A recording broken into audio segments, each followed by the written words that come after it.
합니다. 한 달에 한 번씩 안보에서 하는 찬양인데 더 그 은혜가 여러분에게 있은 줄 압니다. 지금까지 목회하면서 한반도의 남쪽 끝에 동쪽 끝에 다 가보았는데 안수받고 처음 간 데가 이제 제주입니다. 제주에서 한 3년 목회를 했는데요.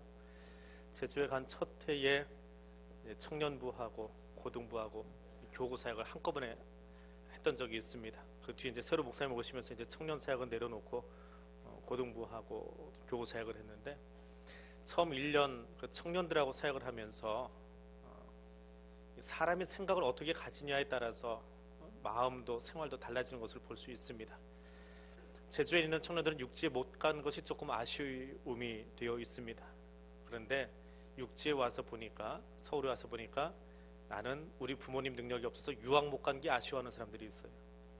그러니까 늘 다른 사람 보면 아쉽습니다. 나를 쳐다보면, 내가 최선을 다하면 그 자리가 가장 아름다운 자리인데, 다른 사람을 바라보고 있으면 늘 절망이고 패배감에 빠져 있을 수밖에 없습니다. 그 청년들하고 1년 동안 했던 일 가운데에 제주를 알아가기라고 하는 그런 일을 했습니다. 프로그램을 있는 것도 아니고 틈날 때마다 저 청년들하고 제주에 대한 역사를 쭉 살펴보고 같이 돌아다녔습니다. 신방을 한 것도 아니고 제주가 어떤 곳이냐라고 하는 겁니다. 제주의 앞선 세대들, 지금 한 80 정도 되신 분들이 가지고 있는 제주에 대한 가치관하고 지금 청년들이 가지고 있는 가치관은 아주 다릅니다. 제주가 어떤 땅인지 모르다 보니까 이제 여름철이 되어지고 가을철이 되어지면 관광객들이 오는데 그들에게 안내를 해주는 것이 그냥 수박 겉핥기식의 안내밖에 못합니다. 내가 아는 제주나 혹은 제주에서 태어난 청년들이 아는 제주나 똑같은 거예요. 그러면 안 되잖아요. 요즘 인터넷이 얼마나 발달했는데. 그래서 제주를 미리 알고 역사를 알고 한 1년 같이 공부를 했습니다. 그랬더니 그 청년들이 가이드 할 때는 훨씬 깊이 있는 제주에 대한 역사를 소개해주고 또 가이드를 해줄 수 있는 것을 보게 되었습니다. 그리고 그 1년이 지난 뒤에 교구 사역을 하면서 교구에 있는 성도들에게 또 주일 오후 예배 설교를 하면서 제주의 역사에 맞는 그런 이야기들을 함께 나눌 수가 있었습니다. 성경을 볼 때의 역사를 아는 것, 성경의 배경을 아는 것은 그런 이유에서 배경을 먼저 살펴보게 되어집니다. 오늘 소아시아 7교회 가운데에 마지막 교회 라오디게아라고 하는 이 교회는 로마의 역사가 있던 플리니라고 하는 사람에 의하면 원래 이름은 디오스폴리스라고 하는 그런 도시였습니다. 그러다 주전 250년경에 그곳에 안티오쿠스 2세라고 하는 왕이 도시를 새로 만들었습니다. 그것이 라오디게아인데 그 이름은 자기 아내의 이름입니다. 자기 아내의 이름을 그대로 따다가 도시 이름으로 만들었습니다. 그래서 라오스라고 하는 말은 백성이라고 하는 말이고, 그 다음에 디카오, 통치한다.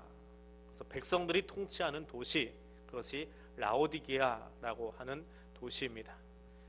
그런데 그렇게 만들어 놓긴 했는데 초기 130년, 140년 동안은 도시가 성장을 하지 못했다고 합니다. 그러다가 재미있게도 로마의 식민 통치를 받기 시작하면서 도시가 부흥하기 시작합니다. 혼자 서 있을 때는 부흥을 안 하던 도시가 식민 통치 하에 들어가면서 로마의 영향을 받으면서 부흥하기 시작해요. 도시가 커집니다. 그리고 아주 잘 사는 그런 도시가 되어지기 시작했다고 합니다. 비옥한 토지에 양을 기르기 시작하고 그 양을 길러서 나온 양모를 염색을 해서 검정색 옷을 만들어냅니다. 그리고 염료를 자주 사용하다 보니까 눈이 불편해져서 안약 사업이 발전하고 약을 만드는 약재 사업이 발전하고 의학 교실이 생겨나고, 의학 교실이 생겨나서 그 당시 로마에서 가장 유명한 의과대학 교수가 이곳에서 나오게 되어지고요. 그리고 예수님이 오신 뒤에, 예수님 승천하신 뒤에 주후 60년에 소아시아 12개 도시를 완전히 망가뜨려버린 대지진이 지나가는데 이 라오디게아만큼은 자기들의 힘으로 도시를 재건시킵니다. 중앙정부의 도움을 받지 않고 자기들이 가진 돈 가지고 도시를 다시 만들어낼 만큼 그렇게 부유한 도시였습니다. 근데 이 도시가 가지고 있는 딱 한 가지 아쉬움이 있습니다. 물이 없습니다. 물이 없어서 약 14km, 10km 떨어진 히에라볼리라고 하는 곳하고 골로새에서 물을 끌어다 씁니다. 지금도 터키로 성지순례를 가면 이 라오디게아를 지나가기 전에 일정에 따라서 파묵갈레라고 하는 곳을 지나갑니다. 오늘 사진을 준비를 못했는데요, 여러분 따로 한번 찾아보십시오. 가이드가 가다가 이야기를 합니다. 저쪽에 보이는 산이 산등성이가 하얗게 생겼는데 만년설이 앉을 만큼 고산지대가 아닙니다. 근데 저것이 하얗습니다. 그게 파묵갈레예요. 온천수가 나왔는데 그 온천수 안에서 나온 석회질 성분 때문에 산 위가 하얗게 바뀌어버리는 겁니다. 그래서 그 물을 끌어다 쓰는 거예요. 근데 10km를 그 히에라블리나 혹은 골로새에서 물을 끌어다 쓰는데, 지금처럼 기술이 발전해서 아파트 30층에 살아도 물을 마음대로 먹을 수 있는 그런 시대가 아니고 자연적인 방법으로 물을 끌어와야 돼요. 아주 정교한 차이로 10km나 물이 거슬러 내려오는데 완만하게 그 수로를 타고 물이 내려올 수 있도록 그렇게 수로 공사를 하는 참 대단한 민족, 그 로마의 토목기술이라고 하는 것은 정말 대단합니다. 자, 그런 도시가 바로 라오디게아라고 하는 곳입니다. 근데 그런 배경을 가지고 라오디게아를 쳐다보는 겁니다. 그런 사회적인 배경을 가지고 쳐다보는데, 이 라오디게아 교회는 철저히 책망받은 교회예요. 그 첫 번째 책망이 무엇이냐 하면 15절 16절에 나오는 것처럼 내가 내 행위를 아노니 내가 차지도 아니하고 뜨겁지도 아니하도다. 내가 차든지 뜨겁든지 하기를 원하노라. 내가 이같이 미지근하여 뜨겁지도 아니하고 차지도 아니하니 내 입에서 너를 토하여 내리라. 영적으로 메말라버린 도시, 이것도 저것도 아닌 사람들, 그것을 온천물에 비유하고 있는 겁니다. 뜨거운 물은 우리나라 사람들은 시원하다 하고 마시지요. 찬물은 진짜 시원하고요. 근데 미지근한 물은 이것도 저것도 아닙니다. 그러니까 속이 얹혀가지고 토하려면 뜨거운 물을 먹는 게 아니고 미지근한 물을 먹지요. 미지근한 물 마시고 손가락을 밀어 넣으면 구토가 되어집니다.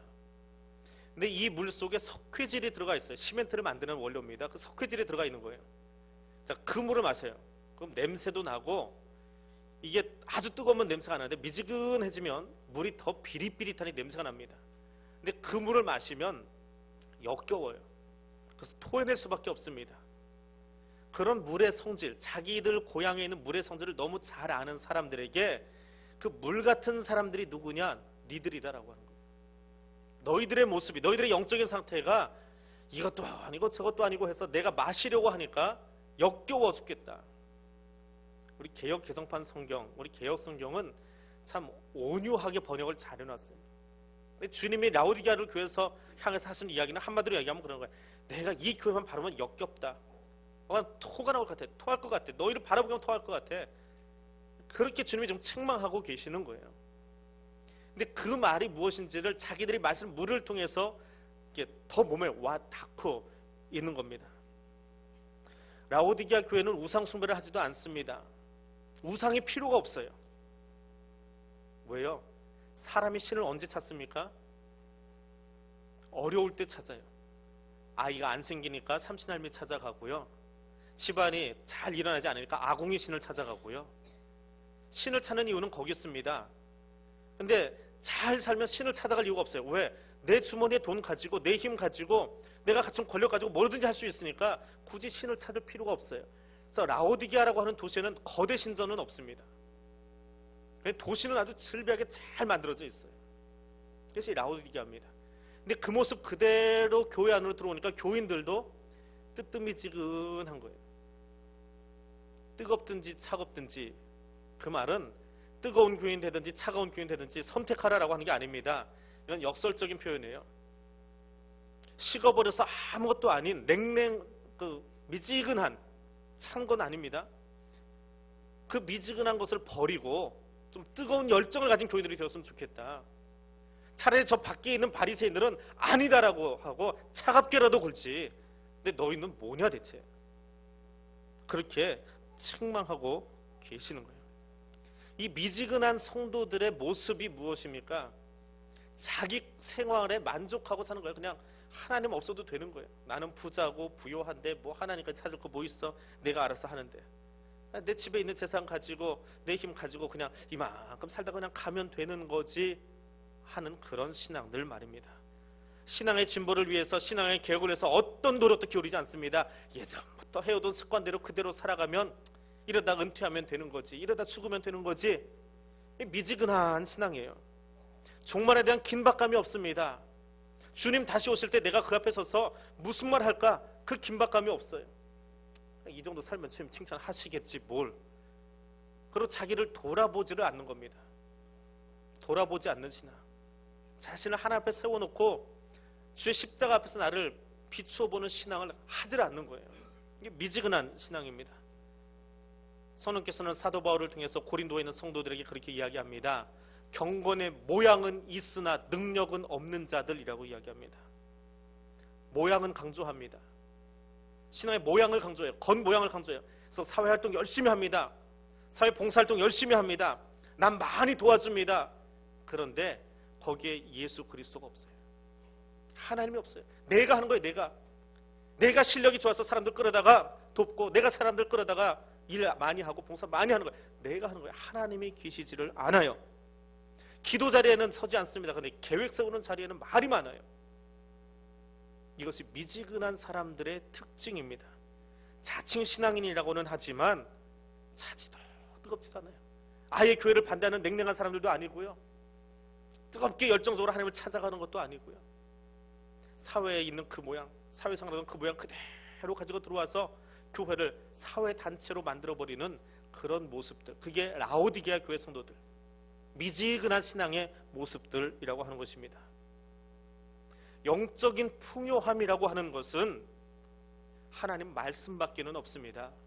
말씀이 우리 안에 들어와 있을 때, 내 안에 들어와 있을 때에 내가 영적인 풍요로움을 가지는 것이지 세상의 금은보화로 내가 뜨거워지는 것 아닙니다.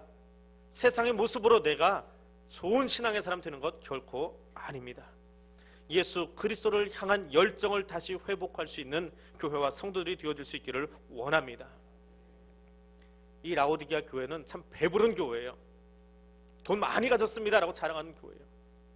우리는 이런 것 가졌습니다. 우리는 이런 자산이 있습니다.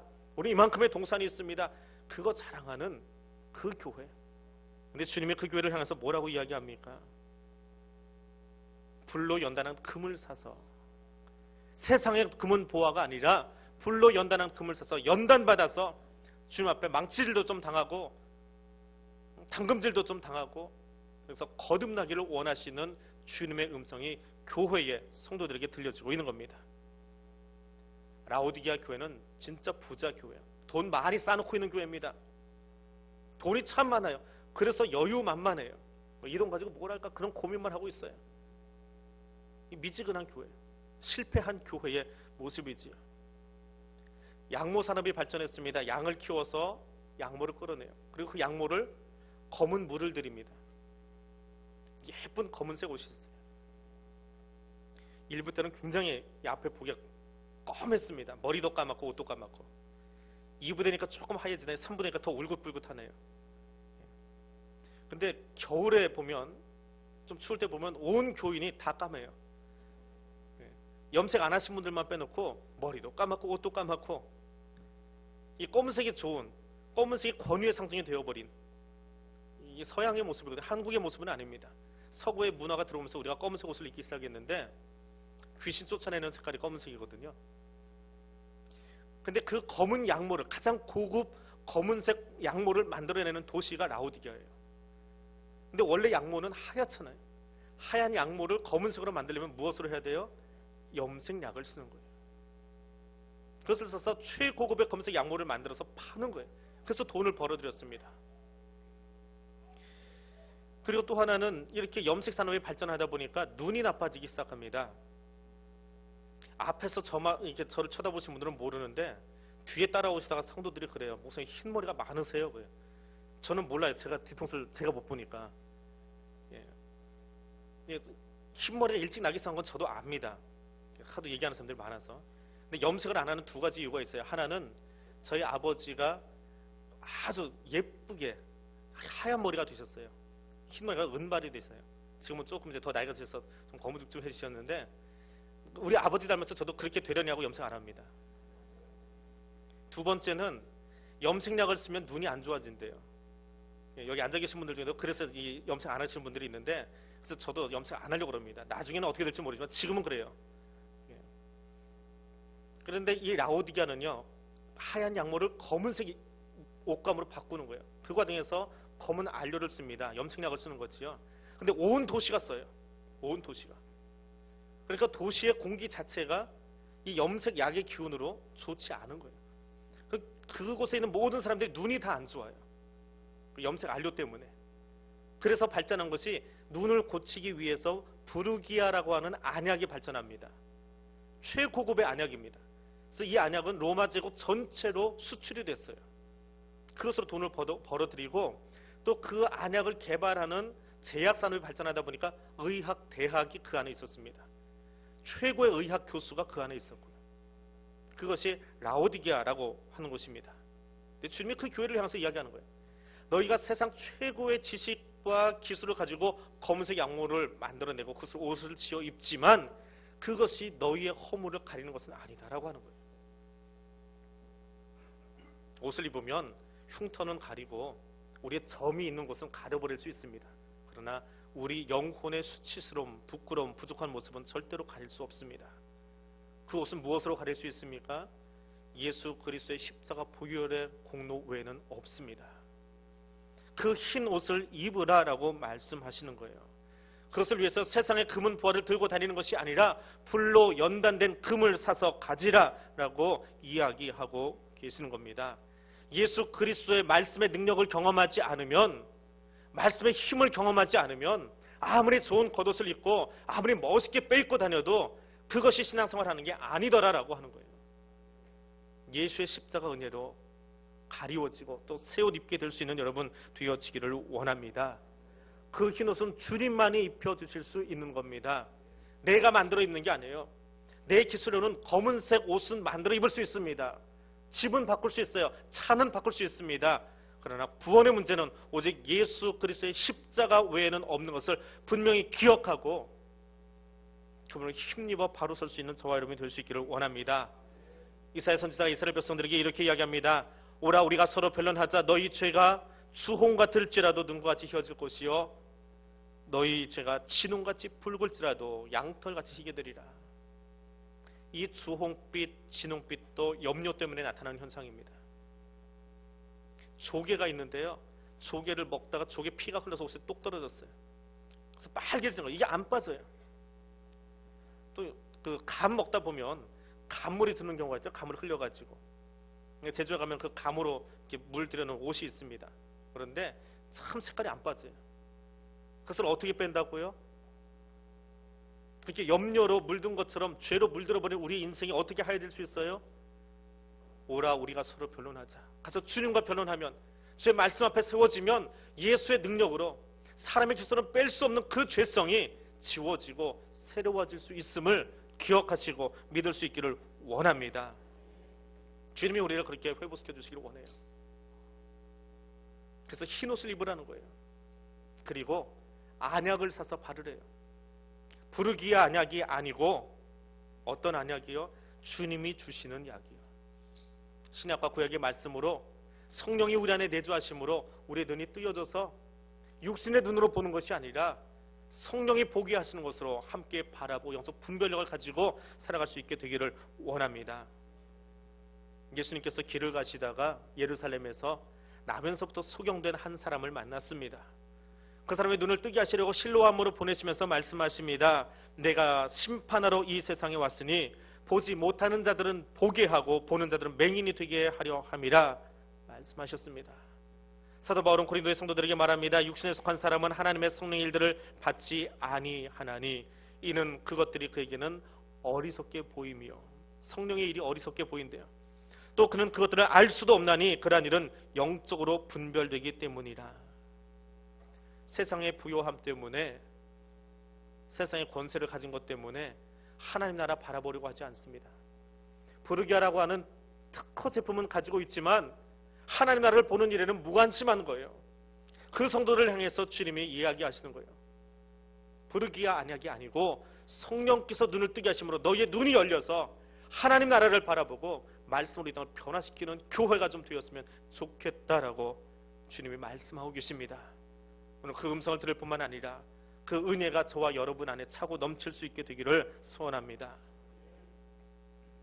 뜨거운 열정이 있습니다. 세상 것 포기하고 불로 연단받은 그 모습으로 살아가려고 합니다. 주님이 입혀주신 구원의 새 옷을, 하얀 옷을 입었습니다. 우리의 눈을 뜨고 주님을 바라보려고 합니다. 그때 주님 마지막으로 주시는 책망이자 경고의 또 권고의 말씀이 이것입니다. 우리 3장 20절 말씀을 같이 읽겠습니다. 볼지어다 내가 문 밖에 서서 두드리노니 누구든지 내 음성을 듣고 문을 열면 내가 그에게로 들어가 그와 더불어 먹고 그는 나와 더불어 먹으리라. 아멘. 여러분, 이 20절의 말씀은 주님이 누구에게 하시는 말씀입니까? 누구에게 하시는 거예요? 성도들에게 하는 이야기입니까? 아니면 저 교회 밖에 있는 불신자들에게 하는 이야기입니까? 성도들에게 하는 이야기예요. 잘하시네요. 대한교회 교인들은 참 똑똑한 것 같아요. 그런데 이 구절을 갖다가 전도제에다 써가지고 전도한다고 들고 나가시는 분들이 있어요. 이거는 불신자를 향한 말씀이 아니에요. 예수 믿지 않는 사람들의 마음문을 두드리는 게 아니에요. 누구요? 미지근한 성도들을 향해서. 신앙생활 한다고 교회 안에는 있는데 미지근해요. 자기 금은보화만 자랑해요. 자기 명예를 자랑해요. 영적인 뜨거움도 없어요. 영적인 분별력도 없어요. 그 사람들을 향해서 주님이 주시는 책망의 메시지예요. 교회를 향한 말씀입니다. 그런데 이 말씀은 책망이기도 하지만 은혜가 담겨 있어요. 내가 문 밖에 서서 두드리노니, 주님이 어디 계신다고요? 문 밖에. 지금 라오디게아 교회는 주님이 안 계세요. 예배는 드리고 있는데 여기 주님이 와 계신 게 아니고 주님은 저 문 밖에 있어요. 우리끼리 예배 드리고 우리끼리 좋아서 희희낙낙하는 거예요. 그 교회예요. 근데 주님이 그 교회를 외면하지 않으신다는 거예요. 그렇게 차가워져 버린, 냉랭해져 버린, 미적지근해져 버린, 열정도 없는, 포기하실 만한데 저 문 밖에 이미 와 계세요. 이건 완료형입니다. 문법적으로 따지면 완료형이에요. 주님은 이미 문 밖에 와 계세요. 어디에요? 문 밖에요. 그리고 문 밖에 서서 뭐 하신다고요? 두드리고 계세요. 두드린다라고 하는 건 이건 진행형이에요. 지금도 두드리고 계시는 거예요. 두드리다가 지쳐서 에이 얘는 못해 먹겠다. 에이 이 교회는 그만두자. 아니요. 주님은 절대로 주님의 피값으로 세운 교회 포기하지 않으십니다. 그거는 분명히 기억하세요. 아무리 교회가, 대한민국의 교회들이 지금 여러 가지 모양으로 사단이 났고 힘들고 하지만 하나님은 하나님의 피값으로 세운 교회를 절대로 포기하지 않으세요. 사람은 포기하고 다 도망가 버려도 하나님은 포기하지 않으세요. 하나님이 포기하지 않은 교회를 우리가 미리 포기하고 정죄하지 마세요. 하나님은 절대로 포기하지 못하세요. 왜? 그분이 피값으로 사셨기 때문에 그래요. 그래서 그 문 밖에서 지금도 두드리고 계세요. 얘야 문 좀 열어라. 문 좀 열어라. 내가 네 안에 들어가고 싶다라고 이야기하고 계세요. 이 대목만 읽으면 주님 손이 얼마나 아플까. 1, 2, 3부 조금 두들겼다고 손이 좀 아픈데 주님은 계속 두들기세요. 언제까지요? 우리가 마음 열 때까지. 열기만 하는 게 아니에요. 그 다음 일도 있어요. 우리가 열 때까지 두드리겠어요. 신경순 주님이 열다가 마음에 안 들면 에이씨 그걸 바로 걷어차고 들어오면 될 텐데 절대로 그렇게 안 하신다는 거예요. 주님은 문을 두드리면서 이게 초청이에요. 열어라, 좀 열어라, 내가 들어가고 싶다.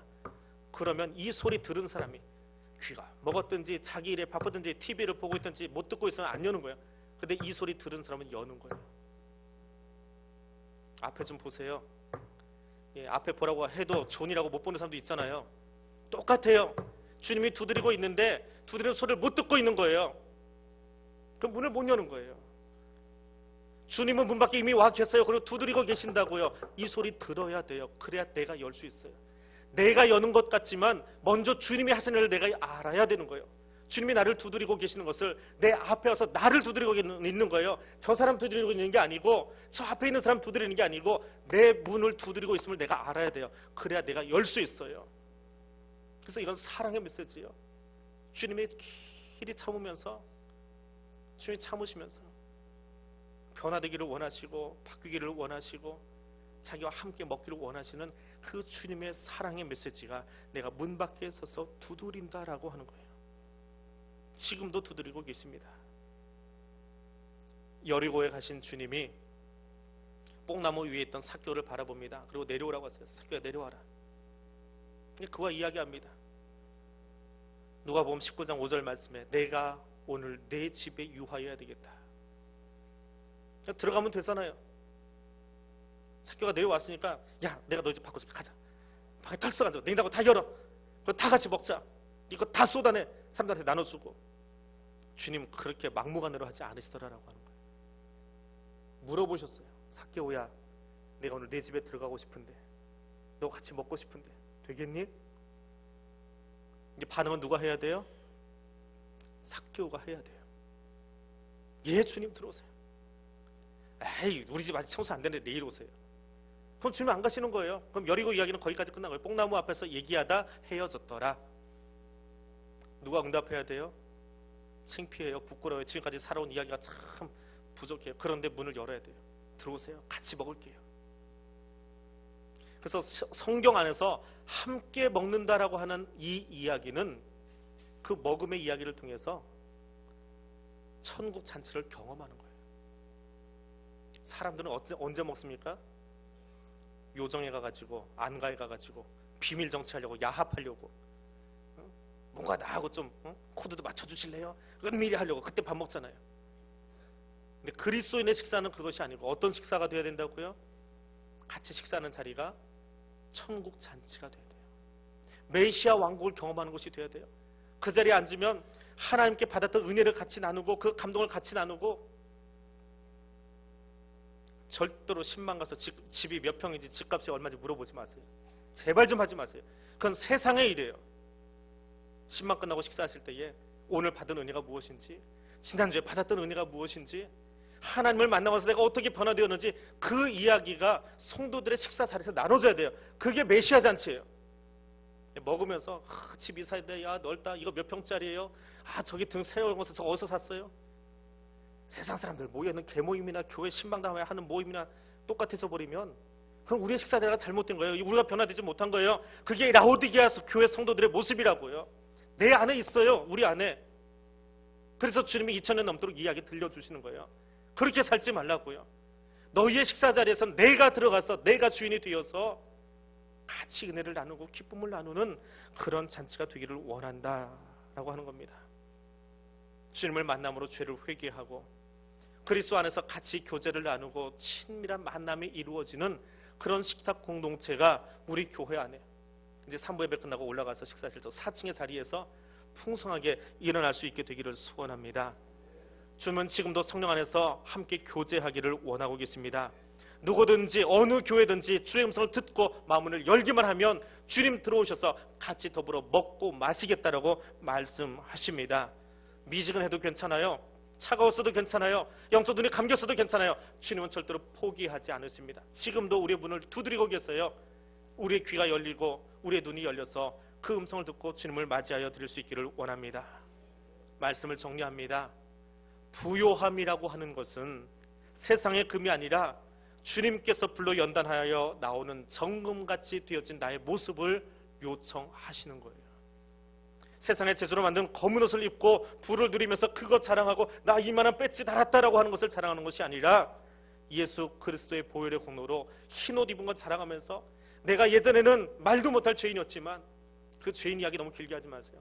구원받고 나서 내가 이렇게 살고 있어요. 내가 예수 만나고 나서 이렇게 행복하게 살고 있어요. 내가 예수 만나고 나서 얼굴빛이 달라지지 않았어요. 그것을 자랑하는 성도들 되실 수 있기를 소원합니다. 세상의 일에 집중해서 교회를 통해서 교회를 이용해서 무슨 일을 할까, 세상 일에 번잡한 사람들이 아니라 성령께서 어떻게 하신 영적 분별력을 가지고 이 땅에 치유와 회복한 땅을 찾아가서 거기에 하나님의 일을 함께 감당할 수 있는 예수 그리스도만 바라보는 성도가 되어질 수 있기를 원합니다. 오늘도 내 곁에서 나를 떠나지 않으시고 여전히 문을 두드리시면서 얘야 문 열어줄래? 문 열어. 내가 열기만 하면 내가 들어가서 너와 함께 먹고 마시고 싶다. 그래서 주와 함께 주님과 더불어서 새로운 공동체, 예수 공동체, 메시아 공동체를 만들어가는 우리 땅의 모든 가족들, 여러분의 가정들 되시기를 주님의 이름으로 축원해 드립니다. 기도하겠습니다. 거룩하신 하나님,